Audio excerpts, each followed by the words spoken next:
Hello, and welcome to another episode of Boundless Body Radio. I'm your host, Casey Ruff, and today we have another amazing guest to reintroduce to you now. Tucker Goodrich is a returning guest on our show. Be sure to check out Tucker's first appearance on episode 78 and his second appearance on episode 291 of Boundless Body Radio. Tucker Goodrich is a technology executive in the financial industry who designs, runs, and debugs complex systems in high-risk environments. His areas of expertise include risk management, systems management, and cybersecurity. After experiencing some personal health crises and realizing that the solutions offered by medical professionals weren't working or addressing causation, he started applying the same approach in research and evaluation of data to his own health issues to determine root causes. His interests have focused on dietary and environmental drivers of chronic disease, including the consumption of carbohydrate, wheat, and various classes of fats, especially seed oils. Specifically, he's attempting to popularize the understanding of the mechanisms driving the diet-derived explosion in so-called chronic diseases or diseases of civilization. He is an expert advisor for the nutrition startup Zero Acre Farms and has been a guest on numerous podcasts like ours. You can find Tucker on Twitter at Tucker Goodrich. You can also find his podcast, which is on YouTube, that has the same name, at Tucker Goodrich. Tucker, what an absolute honor it is to welcome you back to Boundless Body Radio. It's a pleasure to be back, Casey. Thanks for asking me. It's my pleasure. I'm so glad we made time for this. We had a little bit of a scheduling kind of oops earlier this morning, and you were able to find my cell phone number, and you sent me a text message saying, "Hey, this is Tucker," and I had to respond is this my dog texting me back, or is this Tucker Goodrich? I'm assuming it's Tucker. But like I said, I told you before on the show, we have a dog named Tucker as well, and I think you've gotten your names confused before. Yeah, I've met more dogs named Tucker in my life than really anybody should ever. Often in dog parks where I hear people calling out my name and I'm like, what? What? Well, that's awesome. I am inviting you specifically onto the show today to talk about a topic that you have talked extensively about on other people's shows. I'm specifically referring to an appearance you did on our mutual friend, Allie Houston, and his podcast, Allie Houston Transforms podcast. What a wonderful episode that was. You talking about autoimmunity and celiac disease and wheat and all of these things that were absolutely fascinating. And you and I were kind of talking offline. It's very interesting.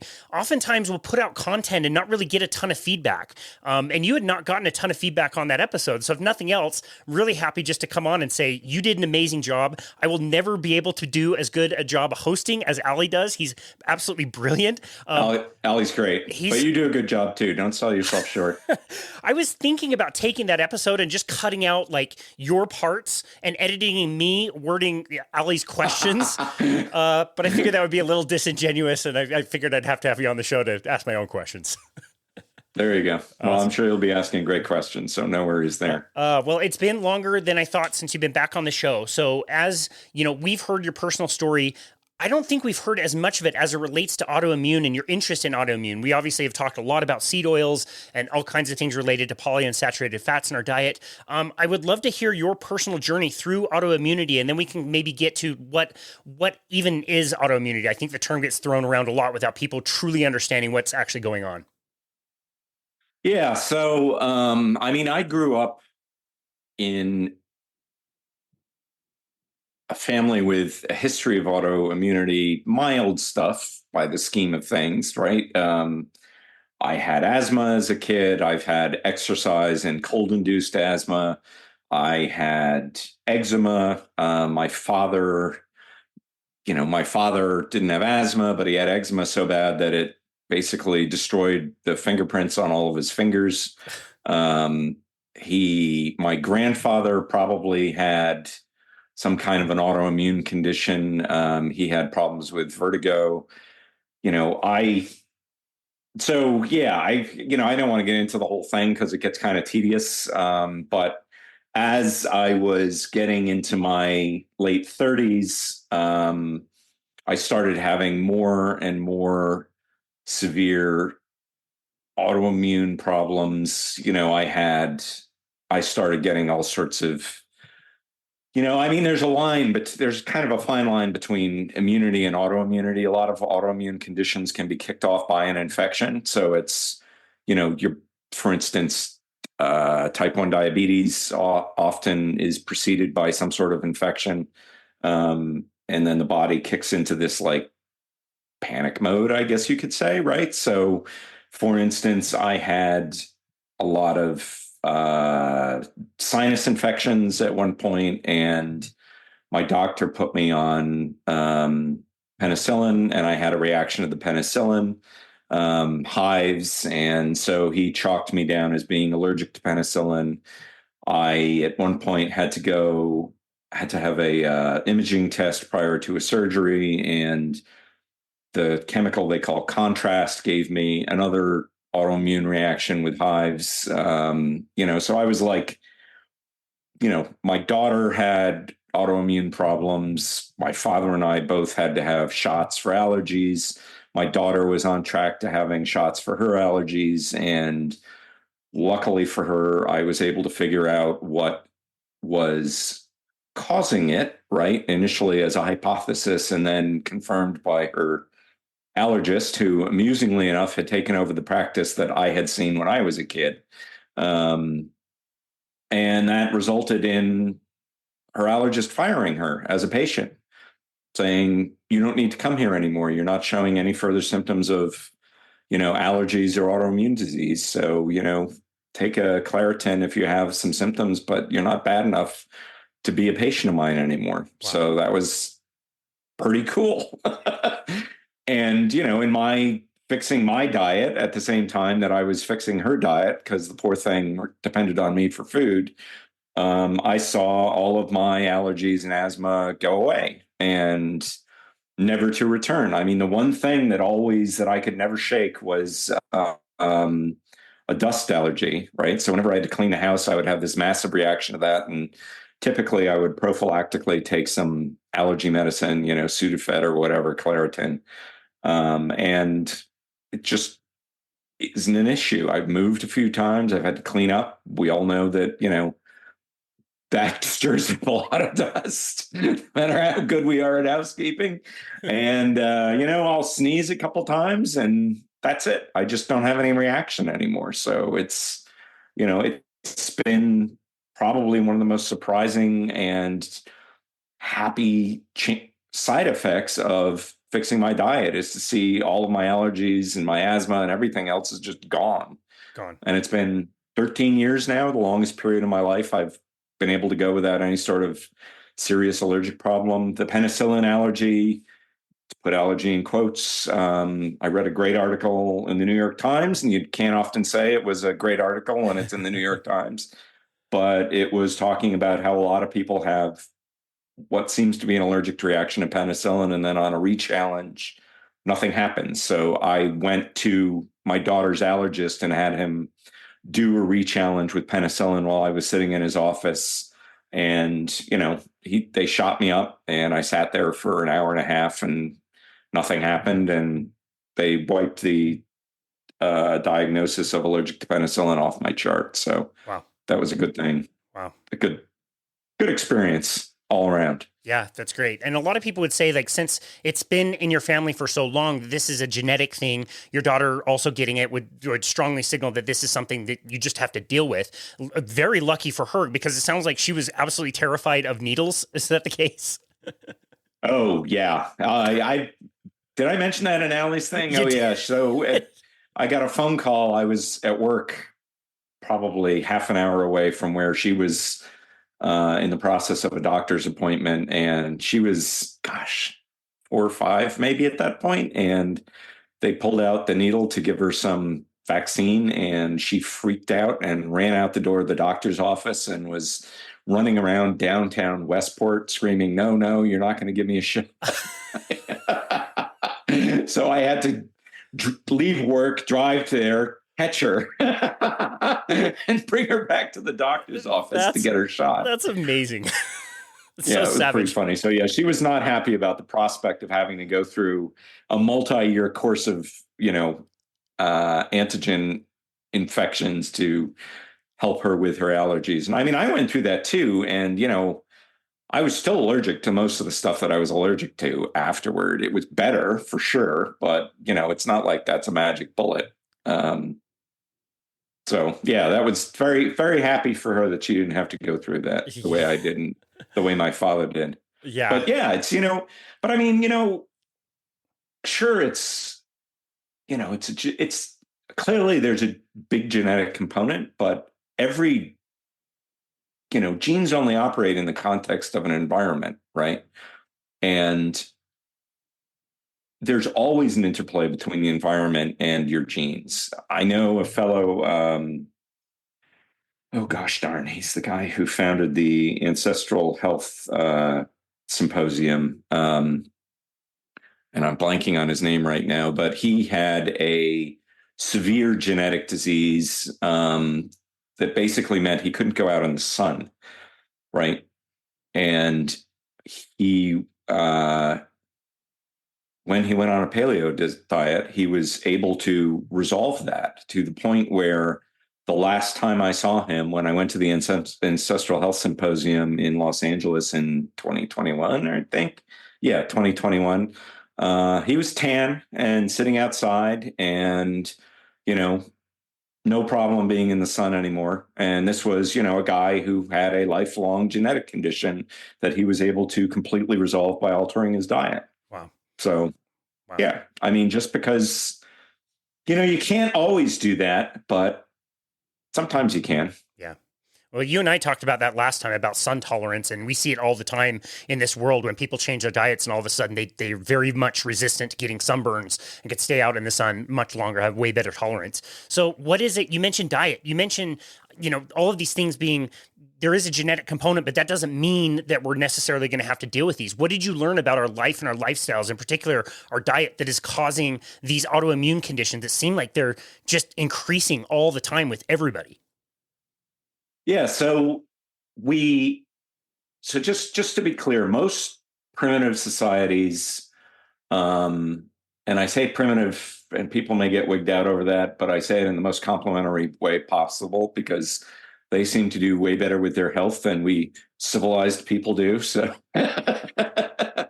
clearly they're doing something right and we're doing something wrong. So kudos to them.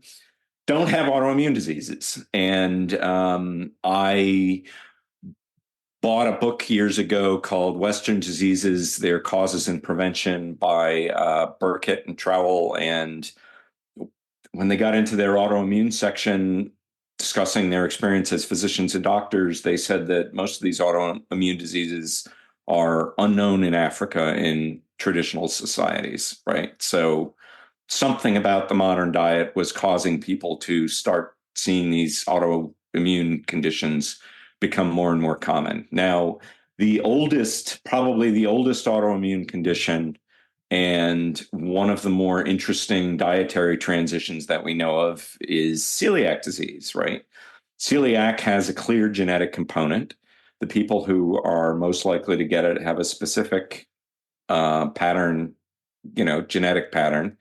But the genetic patterns are not sufficient. They have to also be eating wheat, right? Nobody has celiac unless they're also eating wheat, right? So it's the classic gene diet interplay, right? And evidence of people getting celiac disease from eating wheat goes back 10,000 years. They found skeletons of people who have one of the things that celiac causes to happen to your body is your bones basically rot, and they can see that in in analyses of old skeletons that they found. Celiac is basically caused by, it's one of the few autoimmune diseases where we know exactly what causes it. There's a amino acid called 33-mer, which was introduced into the wheat genome by crossing it with a plant called goat grass. The benefit of goat grass to wheat and to humans is that it is much more resistant to pests, okay? And this 33-mer amino acid is the mechanism by which goat grass is able to protect itself against pests. And unfortunately for humans, we're a pest, right? So what happens is this enzyme this amino acid causes an autoimmune reaction in the gut. It changes the constitution of proteins in the gut and makes your body think that the gut is alien. And in both insects and in humans, what happens is This causes the lining of the gut, which typically has these finger-like cilia. It causes a growth in between the cilia such that the cilia aren't exposed anymore. And that means you're unable to absorb food and can, of course, ultimately kill you, right? So we know exactly what's happening here. We know where it came from. We know when it was introduced into the human food supply, when we crossed einkorn, the original form of wheat, with goat grass. That's happened a couple of times in the course of agriculture. And we know exactly how this disease progresses. So is that the only situation where this happens, right? No, it's not. There's another case that we're all very familiar with. Surprisingly, 20% of the population can actually eat poison ivy and not have a reaction to it, right? Now, poison ivy, hence the name. We're all familiar with it. Doesn't require any explanation. You don't add it to your salad. How does that work? Well, in poison ivy, it's not an amino acid. It's a fat. It's a fat that alters the cell membranes and causes your body to think that it is a pathogen. And the body then attacks the pathogen, right? One of the more interesting parallels between celiac disease and poison ivy is there's a manifestation of celiac disease called dermatitis herpetiformis, and it looks like a poison ivy rash on your skin, right? So something that you are eating causes a skin rash that looks like poison ivy and is a similar, it's a little bit different from poison ivy. Poison ivy is caused by contact. Obviously, we know how that works. Dermatitis herpetiformis, because it's coming from the inside out, typically happens symmetrically on the body, and there's like a pattern to it. But if you have this rash, it is diagnostic of celiac disease, right? That's how good a correlation we have between that aspect of celiac disease and what causes it, which is the genetic background and the consumption of wheat. Wow. So then we start getting into, are there any other polyunsaturated fats in our diet that might cause this sort of reaction? Now, what's really interesting is that lots of plants have varying degrees of saturated and unsaturated fats. The more polyunsaturated fats you find in poison ivy, the more immunogenic it is, right? The stronger it acts as an antigen. And then we start looking at vegetable oil. Seed oil is one of my favorite topics, where we also see this wide variation in the polyunsaturated fat content of different seeds. I mean, olive oil, for instance, pretty healthy food, generally regarded as such, can have a variation of from 2% to 21% polyunsaturated fat just by normal variation between different varieties of olives and different growing conditions can cause a big change in the amount of polyunsaturated fat in the olive oil. Now, how does that tie into autoimmunity? Well, when cardiologists were trying to nail down exactly what caused heart disease, they discovered their initial hypothesis was that, of course, we've all heard LDL causes heart disease. And they were trying to figure out that Brown and Goldstein, the guys who discovered the LDL receptor and got a Nobel Prize for it, after they had done that, they said, okay, well, the first step of atherosclerosis that we're aware of is white blood cells, a type known as macrophages, convert into what we call foam cells, right? And in the course of being a foam cell, they become engorged with cholesterol and fats. And their hypothesis was that they're getting all of this from consuming LDL in the body. And so they did an in vitro experiment where they combined LDL and macrophages and said, this will create foam cells. But it didn't work. Okay, that's a problem for your hypothesis. So then they realized that if you modified the LDL, that would cause the macrophages to hoover up sufficient quantities of this modified LDL to become foam cells, right? And then some other cardiologists, Steinberg and Whitstone, discovered exactly what the modification was. And it was the oxidation of the omega-6 fatty acids in the LDL, which cause it to become modified in such a way that macrophages will hoover it up and become bone cells, right? So this is boilerplate basic cardiology at this point. This is from research done in the 1970s and the 1980s. It's never been overturned. The latest European Atherosclerosis Society consensus statement on what causes cardiovascular disease blames LDL, and then references the paper from Steinberg and Whitstone titled Beyond Cholesterol, where they describe their series of research experiments showing that, omega-6 fats becoming oxidized are what is required to induce atherosclerosis, and that if you switch, from both in animals and humans, if you switch from a fatty acid rich in fat rich in polyunsaturated fatty acids, something like olive oil that's got less of it, that you make LDL resistant to becoming oxidized. That's essentially the only story that we have in cardiological science at this point, as to what causes heart disease. And there are various different pathways by which that can happen, right? I mean, oxidation of polyunsaturated fats can be triggered by smoking or by infection. So Steinberg and Whitstone went on and they kept doing research on this, and they discovered that they found an antibody that would attach to fats in the body. The cell membrane is composed of fats primarily and proteins. And what they discovered was an antibody that would bind to the cell membrane when it had become oxidized, when these polyunsaturated fats had become oxidized. And then they discovered something that's really fascinating, right? They discovered that it also binds to staph, right? The Staphylococcus aureus is one of the most common pathogens on humans.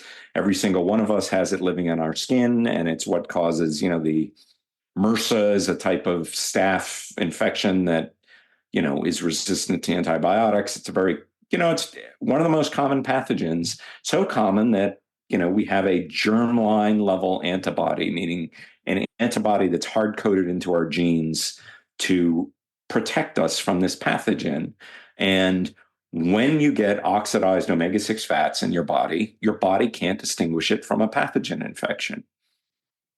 Hence the right. So there's our link between autoimmune diseases and food. It's very simple. It alters your body in such a way that your body thinks it is itself a bacterial infection, right? And you see this in type 2 diabetes. I've found a great paper recently where they took a protein out of staph and they gave it to mice over a period of time chronically, and they discovered that it made the mice type 2 diabetic, made them insulin resistant, right? And in humans, we see that type 2 diabetes is typically preceded by oxidized LDL, up to 10 years ahead of time. In a primate model, they discovered that if they gave them an antibody to oxidized LDL, it would improve their insulin resistance. So essentially what we're looking at is common diseases like type 2 diabetes, common chronic diseases like type 2 diabetes and heart disease are essentially an autoimmune condition, which is why you see increased levels of white blood cells, macrophages attacking tissue, trying to protect the body, right? Misinterpreting oxidized omega-6 fats as a bacterial infection. And the outcome of that, like in type 2 diabetes, insulin resistance and hyperglycemia are a standard part of your body's immune repertoire, right? In sepsis, which is an extreme form of infection, your body becomes insulin resistant and hyperglycemic because those are two tools that it uses to help defend itself against infections. And we've managed to recreate that environment through common food items that you can get at your supermarket. Wow.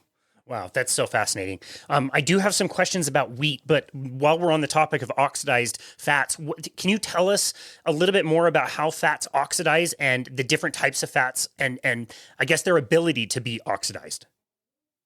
Right. So,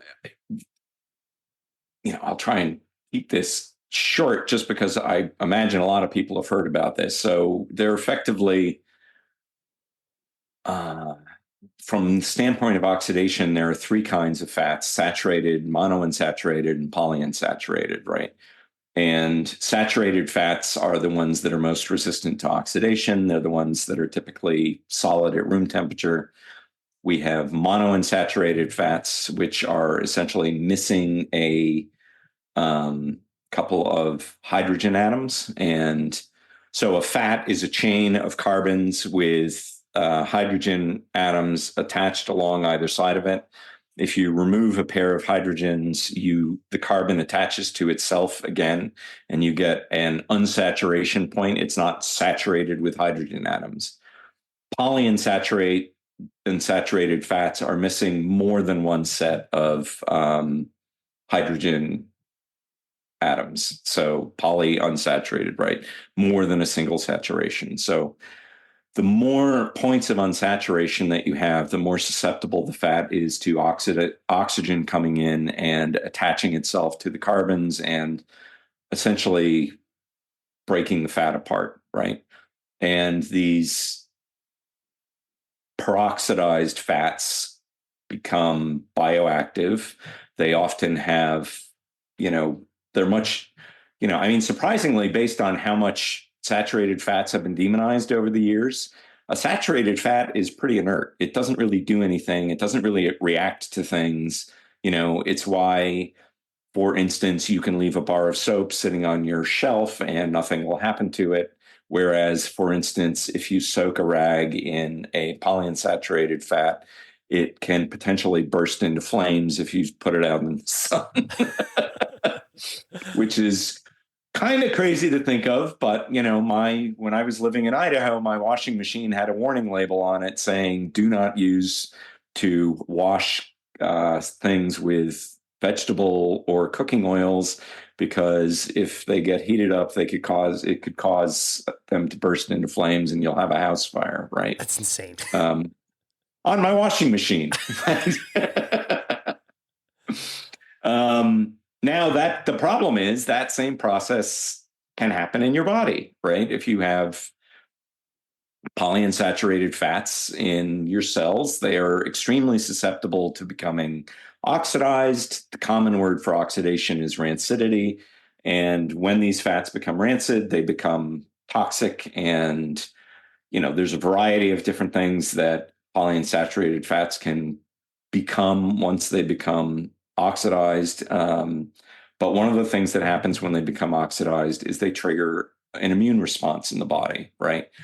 The body recognizes that rancid fats are dangerous and it has a process to try and remove them. Now, in the normal course of things, if you're eating a normal amount of polyunsaturated fats, that's not a problem, right? That's part of what the environment that your body evolved in, and your body actually uses these polyunsaturated fats for a variety of functions, both in messaging and in immune function, and that's all good. What the problem seems to be when we stuff our bodies full of excess amounts of these polyunsaturated fats, that we get to a situation where we can't clean them out fast enough and they start building up in tissues, causing damage to proteins, and we start seeing, damage to membranes all throughout the body that the body's not able to repair, membranes and proteins that the body's not able to repair. Wow. Okay, well, you've got me sold on all of that. It makes sense to me logically that your body would not recognize these as, a nutrient per se. It's all the mechanisms that you're explaining as far as disease and everything we know about, macular degeneration and all that stuff with seed oils, I think is a really strong case. There's people out there who are not only making the case that like seed oils are probably not as bad as we think, but are almost making the case that they're actually like good for you, they're beneficial for you. And it's not just the the standard thing that we hear about with cholesterol. Like, yes, you can go off of butter and onto canola oil and you will drop your cholesterol, but whether or not that's a good thing doesn't really seem like it is. I sent you a podcast episode with Zach Bitter. I told you it would be a waste of your time. I don't know if you were able to listen to it or not, with a doctor who was kind of making those claims. It was very interesting. Did you end up listening? Well, she's a PhD, not a medical doctor. Okay. Which still entitles her to the title of doctor. Just to be clear, it was, Zach's a good guy. He's a friend of mine. He had her on to kind of represent the mainstream view of these things. And her name's Andrea Love. It was episode 367 of Zach's podcast. If you want to go take a look, I highly recommend it. And she's an immunologist. She was trained in microbiology, and apparently she was working for PerkinElmer, which is a company that develops scientific instruments, as well as the famous post office scales that we use to weigh our mail. And I know this because I happened to grow up in Wilton, Connecticut, which is where PerkinElmer was headquartered. Oh, wow. Small world. So I used to ride my bike through PerkinElmer's parking lot when I was a little kid, so I know more than I ought to about what PerkinElmer does. And then I guess now she's no longer with PerkinElmer. She's now the executive director of Lyme Disease Foundation in New Haven, Connecticut. And she goes on. What are some? I mean, I got about halfway through. I've done a couple of debunkings of people like this before. It's taxing to do this because she'll make a claim and I'll stop it and I'll go, look up something just to confirm that I'm not crazy, So one of the things that she says, when you look at the actual clinical evidence, there's actually no credible data that seed oils are actually implicated in any chronic disease processes. Okay, that's pretty clear. No credible data. So is that true? At the beginning of this podcast, she comments, if you want to talk about the microbiome, I'm really interested in that. So let's go look. Quote, during the 20th century, the American diet changed dramatically and now includes a lot more vegetable oil from soybeans, the main component of which, a fat called linoleic acid, is toxic to many microbes. Among the microbes inhibited by linoleic acid is a beneficial bacterium called Lactobacillus reuteri. This microbe has become less common in Western populations, and the timing of its decline approximately follows when the consumption of soybean oil began increasing. Okay. Resilience of small intestinal beneficial bacteria to the toxicity of soybean oil fatty acids. And, we'll post a link to that in the show notes afterwards. So even in the fields she says she's interested in, there's lots of good evidence that this is a problem, right? It's well known that excess linoleic acid in the diet can induce dysbiosis, and not just in animals. She goes through, just because you have a mechanism doesn't mean that it actually applies to people. Yeah. Okay, so linoleic acid, a dietary N6 polyunsaturated fatty acid, and the etiology of ulcerative colitis, a nested case control study within a European prospective cohort study. So this is a huge European-wide epidemiological project called EPIC. And what do they find? They find that there is a dose-response relationship between linoleic acid consumption and ulcerative colitis, which is an inflammatory disease in humans across all of Europe. Okay, so no credible evidence, right? She doesn't even know her own bloody field, let alone being able to state across, the whole of science, right? Even in what she claims is her area of interest. We'll quote another study here. Roles of lipid peroxidation-derived electrophiles in pathogenesis of colonic inflammation and colon cancer. This is a survey paper looking at how the oxidized metabolites of linoleic acid, like what we see in ox-LDL, are implicated in various different types of inflammatory bowel diseases, because this PhD goes through how there's no good evidence for seed oils being implicated in inflammatory diseases. I mean, the NIH, the National Institutes of Health, just did a study showing that reducing seed oils in a headache population, a human RCT,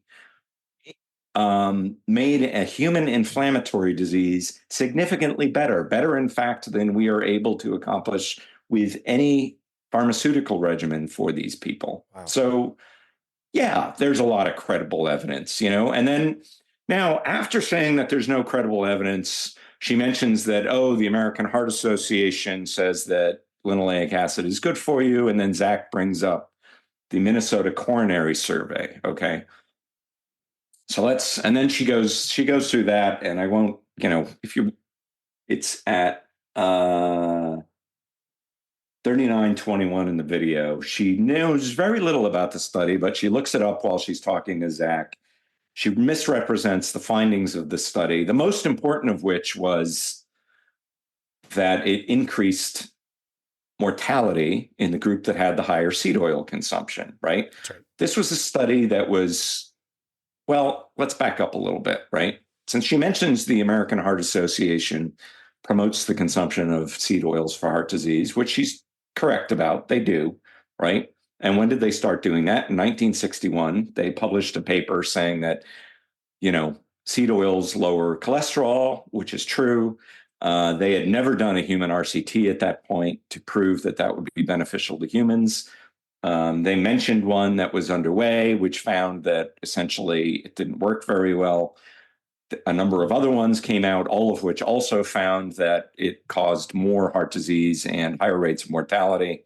So the American Heart Association decided to do a national diet heart study, right?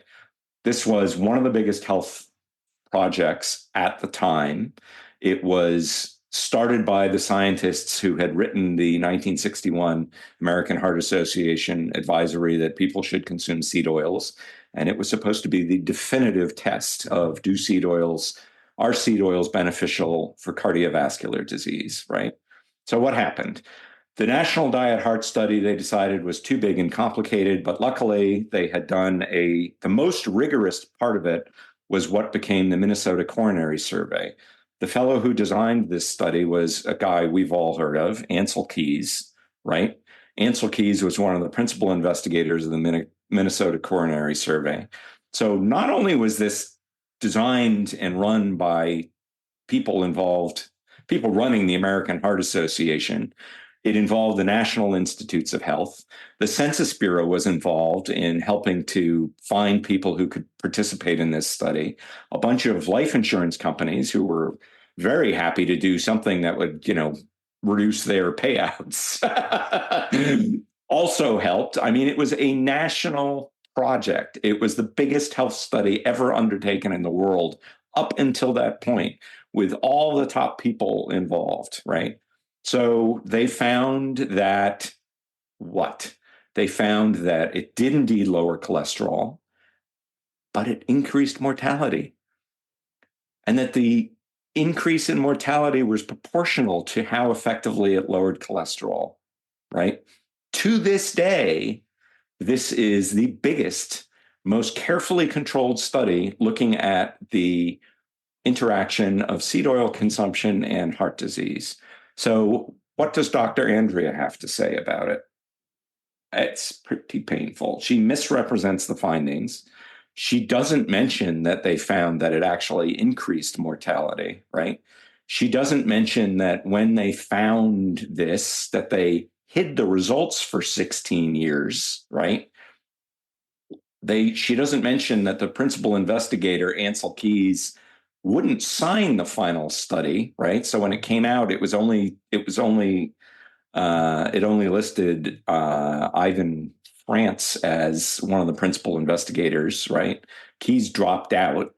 That's right. France, when he was asked why he didn't publish it for 16 years, said the results were disappointing. Yes, because it undercut the AHA's story, right? It showed that increased consumption of seed oils increased rates of cardiovascular disease mortality. Period. End of story. And then they hid the results, right? So she says, Lots of essential flaws with how they were crunching the numbers. That's baloney. They didn't see a reduction in mortality. Well, that's true. But you might want to mention that they saw an increase. And then she said they created fake food to feed these people, which is not relevant. Well, creating fake food to feed people is exactly what the dietary guidelines do. Oh my goodness. So of course it's relevant, right? The whole study was designed to justify what had already been happening since 1961, which was that we were consuming more and more seed oils, and that people were being told by their physicians that they should consume more seed oils because it was heart healthy. The American Heart Association still says that they're heart healthy, even though their own study showed that it's not. So, yeah. Okay. So much for no credible data. I mean, there's not been a single, despite what she says, which is that more recent studies have shown that it's not harmful, right? She kind of finally mentions harmful, right? Without ever saying that's what the study found. In fact, nobody's ever done, as the NIH, she mentions, that it's been reanalyzed a couple of times. It was only reanalyzed once, and it was reanalyzed by the National Institutes of Health. They're the ones who went back and found out that there was more data that had not been included in the original paper that was published 16 years later. And, the fellow who wrote that paper, Christopher Maramsden, is now the head of the I think they call it the lipid peroxidation lab at the National Institutes of Health. He's the one who did the study of inflammatory migraines in humans, showing that reducing linoleic acid and increasing omega-3 fats was beneficial in that condition, showing a clear link between an inflammatory disease and omega-6 fats in humans. So, yeah. Give me a break. Yeah.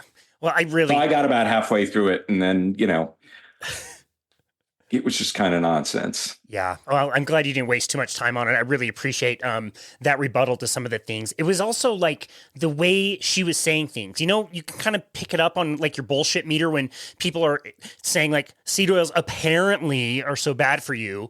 And she'll make a claim without anything like backing it up. And so already it just seems like you're not really focusing on the right things. She's the study you're referencing, the Minnesota coronary trial, was a randomized control trial done very, very well. In fact, I'll link up a podcast episode done by Malcolm Gladwell, where he talks about some of the data that they collected, how it was all hidden, how the son of Franz's son, I can't remember what his name was, had to drive to Rochester to dig out some of the data out of the basement of his father's home after it ended up at his place.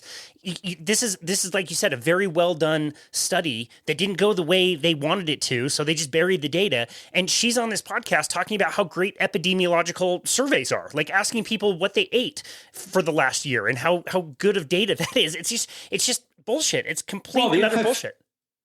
I mean, the FFQs, the study that I mentioned before, the EPIC study that found the relationship between linoleic acid and colitis, was an FFQ study. So by her, she and Zach have a discussion about FFQ, about food frequency questionnaires, and she's a big fan of them. So by her standards, that should be a good study. And it shows a dose-dependent relationship between dietary linoleic acid consumption and a common inflammatory disease in humans, right? So case closed. Linoleic acid causes inflammation.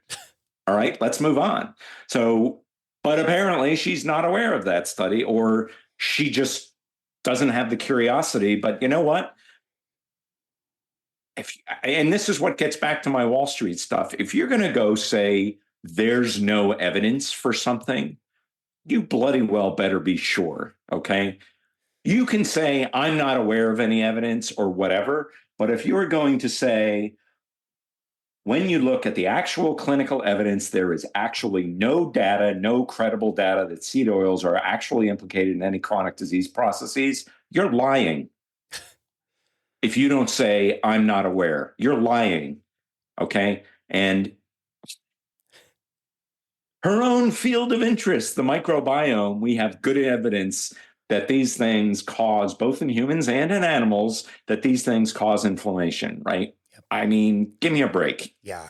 Very interesting and a really good point. So she does say, which true, like you do need some in the diet and you get it from Whole Foods all over the place. No, she's lying about that too. Perfect. She's lying. I mean, look, that one I'll give her. Let's just say I'll give her that one. Okay. And here's why. In the 1930s, it was shown that linoleic acid is essential. It was thought to be shown that it was essential. Okay. If you remove all polyunsaturated fats from the diet, people or animals get very sick. Okay. So there are clearly essential fats.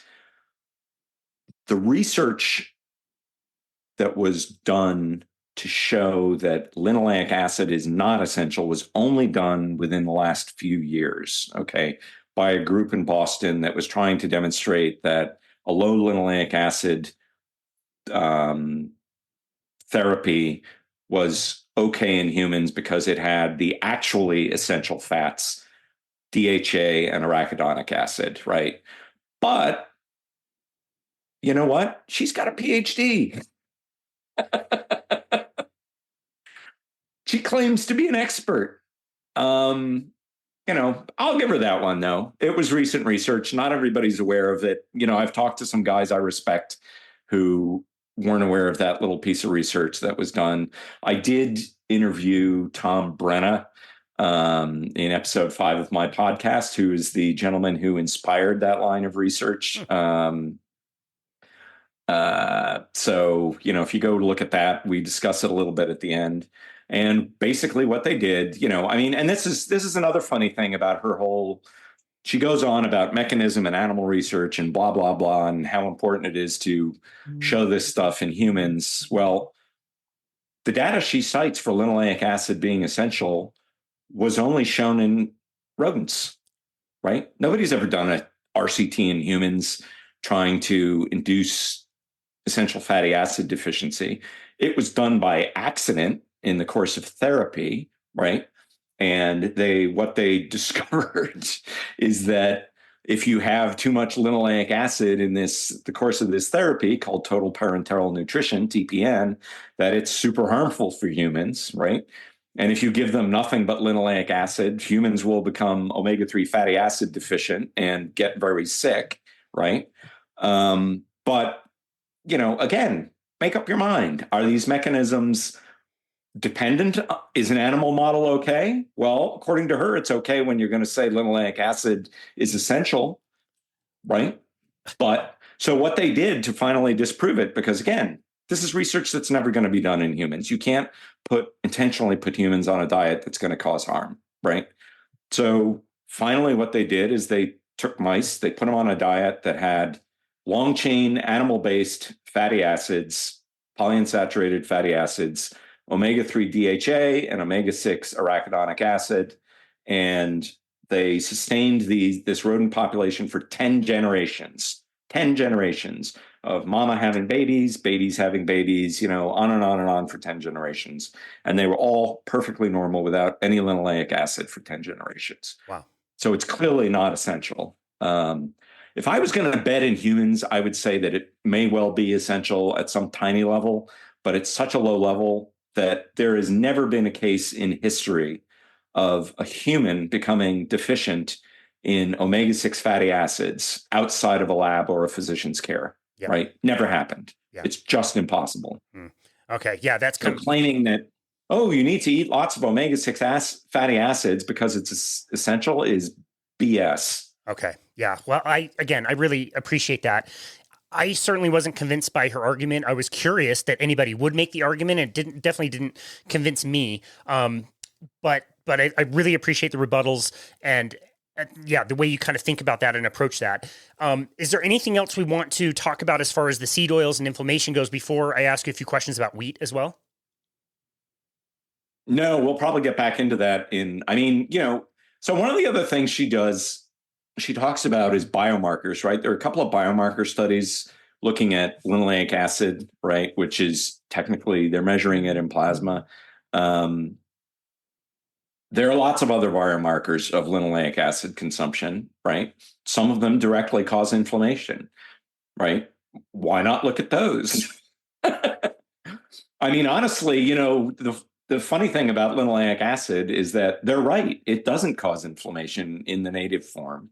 It's only when it becomes oxidized that it causes inflammation. And I mean, you can find entire journal articles looking at oxidized linoleic acid metabolites and inflammation, right? Oxidized LDL. There's an enormous amount of papers in the cardiovascular literature looking at oxidized LDL, which is a linoleic acid metabolite, you know, in the body causing inflammation, right? That's the whole cardiovascular disease literature in the modern era is basically looking at oxidized linoleic acid metabolites causing disease and inflammation in humans. Mm. So, yeah, saying, oh, look, this one study doesn't show it. Well, it's just cherry picking. It's ridiculous cherry picking. Yeah. Yeah. Okay. Well, that brings up another question then. They kind of make the point that, like, as long as you're not heating up seed oils, and they almost make it seem like you have to heat them up over and over and over again to get those really oxidized kind of particles that they're talking about. That's not true, right? When we're getting seed oils in our diet, it is long oxidized. It has been oxidized way before we're even consuming it, buying it, and then potentially probably cooking it, especially if it's in the form of an oil. Is that correct? Yeah, from what I've read, the level of oxidized linoleic acid in, cooking oils is 400 to 1,000 times the level that you would expect to find in LDL. Okay, let's bring it back to the body. So, in the process of being produced, these oils are oxidized, right? And does it get further oxidized in the body? Absolutely, it does. You can find a whole raft of papers looking in humans at oxidized linoleic acid metabolites like 4-hydroxynonenal, like MDA, protein carbonyls. I mean, they're commonly used markers, biomarkers of inflammatory and oxidative stress in the body in humans, right?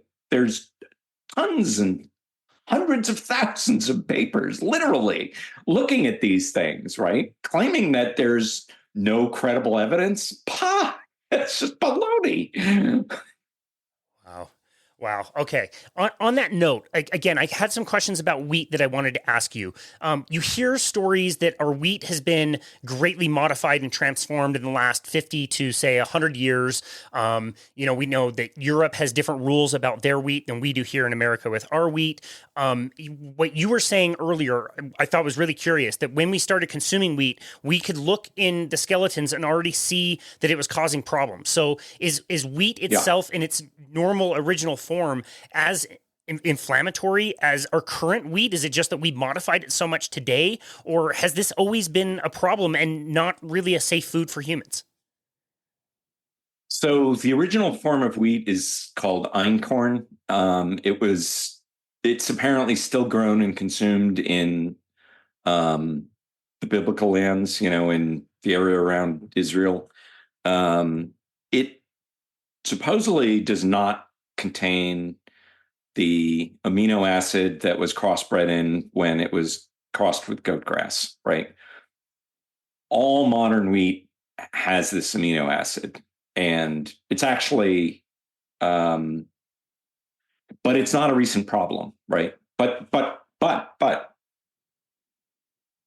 one of the researchers who's done leading research on this, Alessio Fasano, he went back and he reanalyzed blood samples that were taken from soldiers at the end of World War II and then compared them to modern blood samples. And he found that the rate of celiac disease has gone up by about fourfold since then, right? The wheat hasn't changed. Something else in the diet has changed.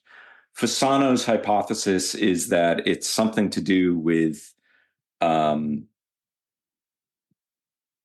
bacterial inflammation in the gut that's making us more susceptible to, as I mentioned, a lot of autoimmune diseases can be triggered by a real infection. That's his hypothesis as to why celiac disease has gotten more common. My hypothesis is that it's probably the increased intake of seed oils that's causing these inflammatory processes, and there may be some crossover. I've seen a little bit of evidence for that, but nothing really great. But that's my thought. So I'm not aware of anything that's happened in the last 50 years that would cause wheat to be that much different. I mean, there was a lot of stuff that was done in the 1950s and 60s during the Green Revolution, trying to make various different plant species to be more, to be more robust and more easily grown. They may have upped the level of this amino acid, like in dwarf wheat. I mean, it's interesting. Goat grass is wheat is typically a fairly tall plant, right? Goat grass is a short plant.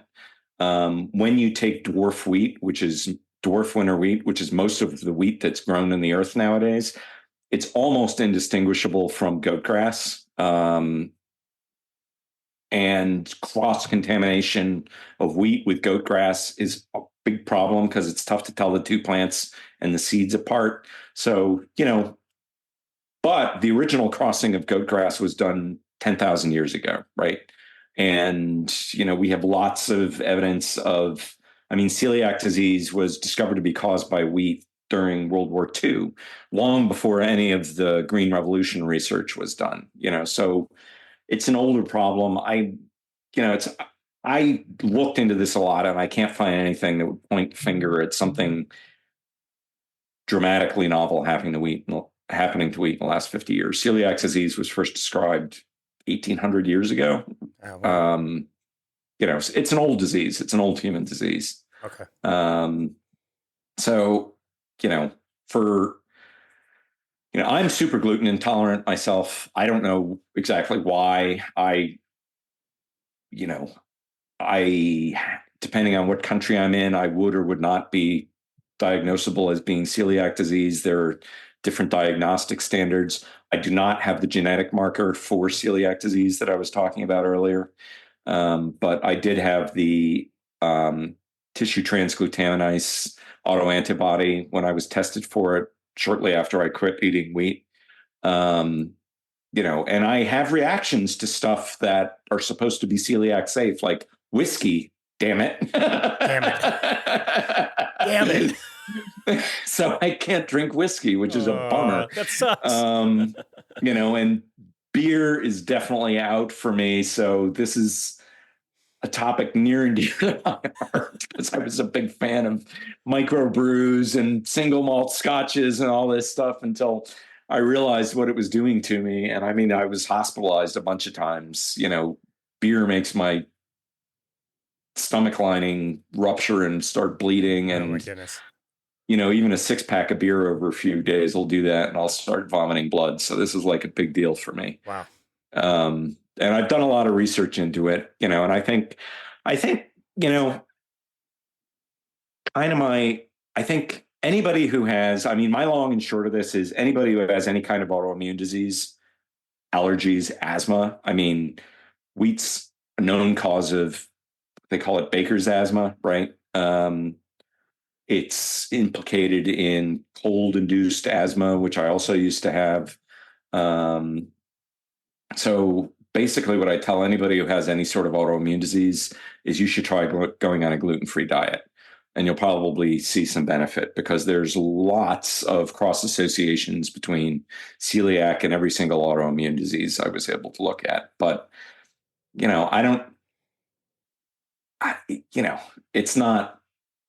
it's not the cause of all of our chronic diseases. That was what I was going down, and I just couldn't find any evidence for that. And then when I started, when I was finally able to start looking into the oxidized linoleic acid metabolites, that's when I started finding all the research, the connections to heart disease, the connections to, various different autoimmune diseases like multiple sclerosis and lupus and fibromyalgia. These are all tied into what they call oxidative stress. And the primary markers of oxidative stress in the literature are oxidized omega-6 fats. Wow. Okay. Well, somebody is taking in that information. They're on board. They want to cut out gluten. They want to cut out seed oils. They're going to very quickly make the realization that pretty much everything they're going to find in a normal grocery store contains probably both of those things, and along with a lot of other crap that we shouldn't have. So at the end of the day, what should we be focusing our nutrition around? What sorts of things should we be eating to really optimize our health and avoid some of these chronic conditions? Well, I'll tell you what I told my wife when we got together back in 2019. You want to avoid gluten. And again, as I just said, I don't think that's necessary for everybody, but if you have an autoimmune disease, absolutely. Avoid refined carbohydrates, avoid seed oils, and make sure you're getting sufficient animal protein and animal fats. Right. And I think the latter two things is really, really important because there seem to be beneficial effects of certain animal fats that you cannot get from vegetable fats. There are odd chain saturated fats that seem to be beneficial. There are trans fats that are contained in animal fats, which, despite some ignoramus dietitian comments, including in the dietary guidelines, natural trans fats are perfectly healthy. They're thought to be health promoting. Your body actually has to convert all polyunsaturated fats into trans fats in order to metabolize them, right? So synthetic trans fats are a bad thing. Natural trans fats are not a bad thing. Don't be scared away by the dopes running the dietary guidelines when they say saturated and trans fats should be avoided. They're just trying to scare you away from animal fats. And there's no good evidence to support that. The evidence is the reverse, right? Dairy fat is associated with lower rates of obesity, lower rates of type 2 diabetes. It has no relationship or beneficial relationship with cardiovascular disease. And I think that just, dairy is an obvious type of animal fat. Duh. It should be obvious. But some people, I get it. They can't have, they don't react well to dairy. There's some interesting research thinking that that's a result of a problem caused by gluten. But, if you can't eat dairy, you can't eat dairy. But I would make sure that you're getting enough ruminant fats via eating ruminants, so that you're getting the benefits of these natural fats. Okay, perfect. That sets me up for kind of my last question. You personally, where are you at with your own current diet, and what health benefits do you now appreciate since you've changed the way you've been eating? Oh gosh, that might be a whole nother episode. I mean, I was such a mess when I fixed my diet. I had broken 6 bones in 2 years. So I was probably borderline osteopenic. I was having these, the autoimmune reactions that I talked about. I would burn in the sun in like 45 minutes. It was just a mess. I was a mess, and everything got better. I mean, I had a doctor who I thought at the time was a good doctor, and I needed to see him all the time. So it was really positive that I had him, and I fired him because I just went from needing to see the doctor all the time to never needing to see the doctor. And that was in 2000, maybe 12 or 13 that I fired him. And, my wife's a nurse.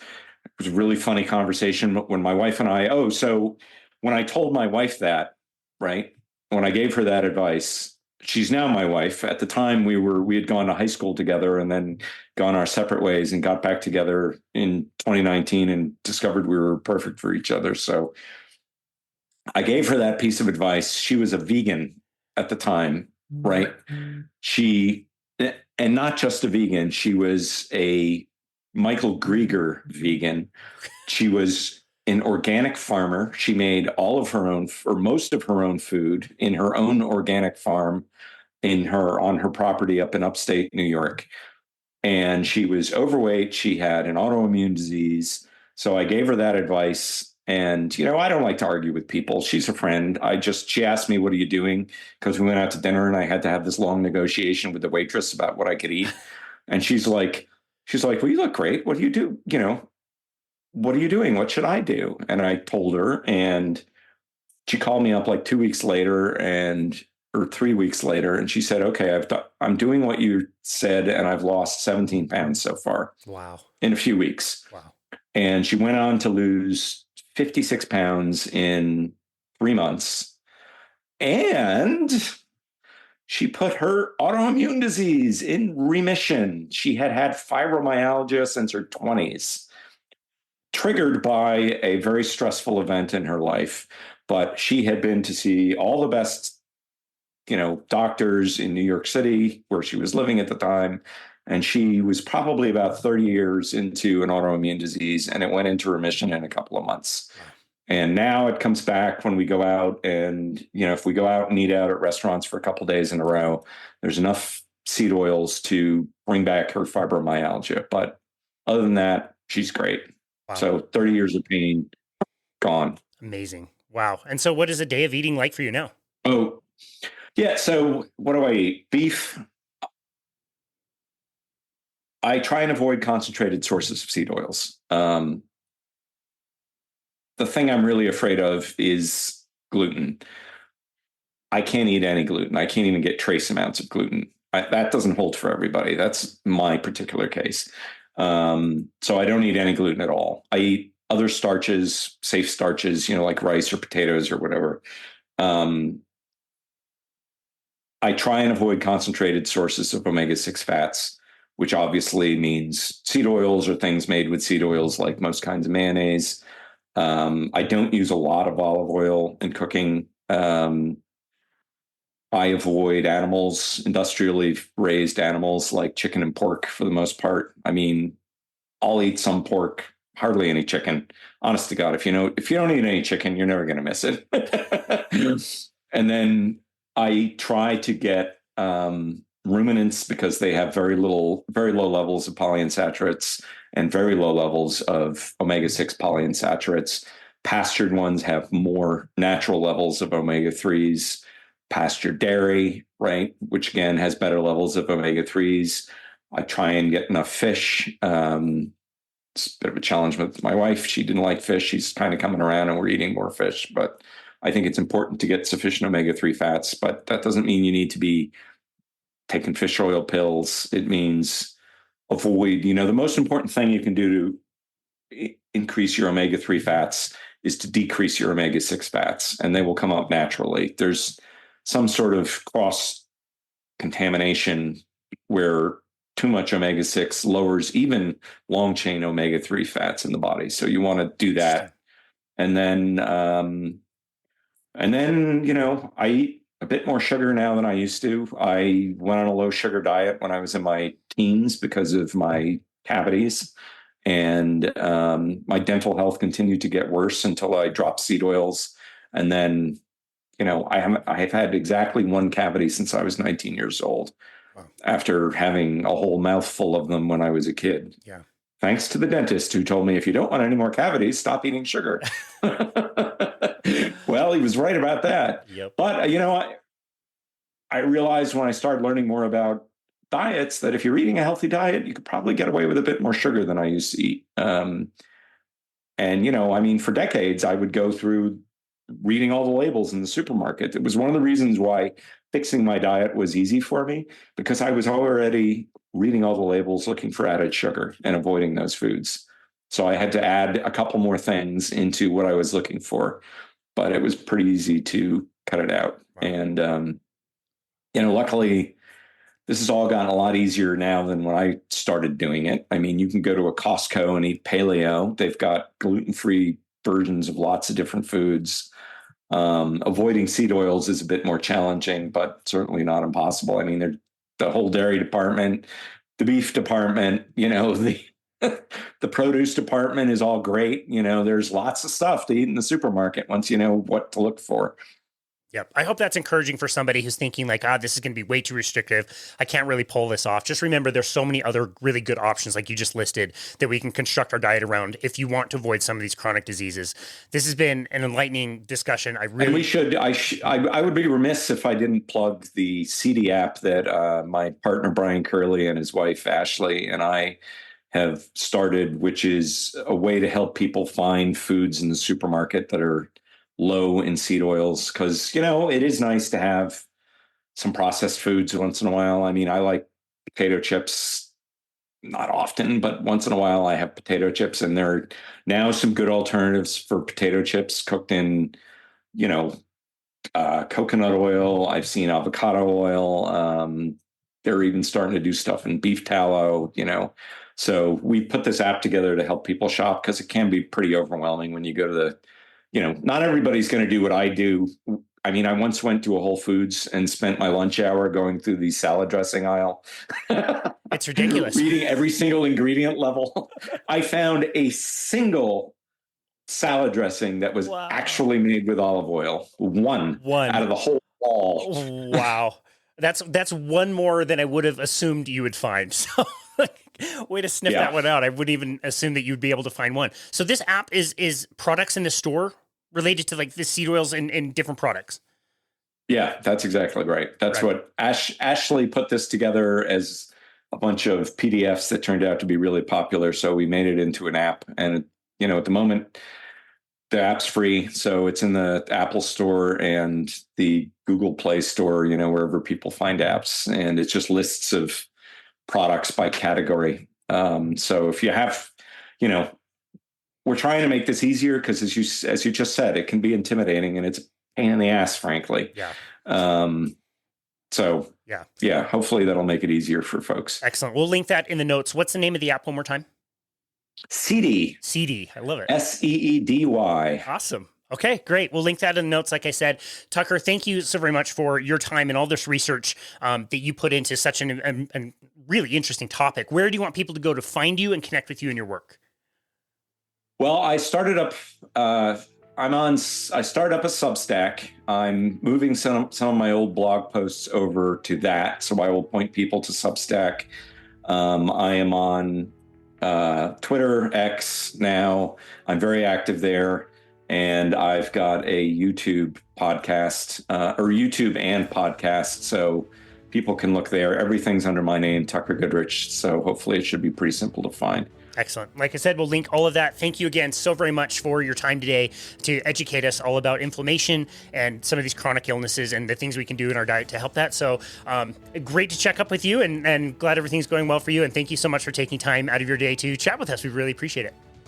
Thanks for having me back, Casey. It was great. Good to talk to you again. Great to talk to you as well. And this has been another episode of Boundless Body Radio.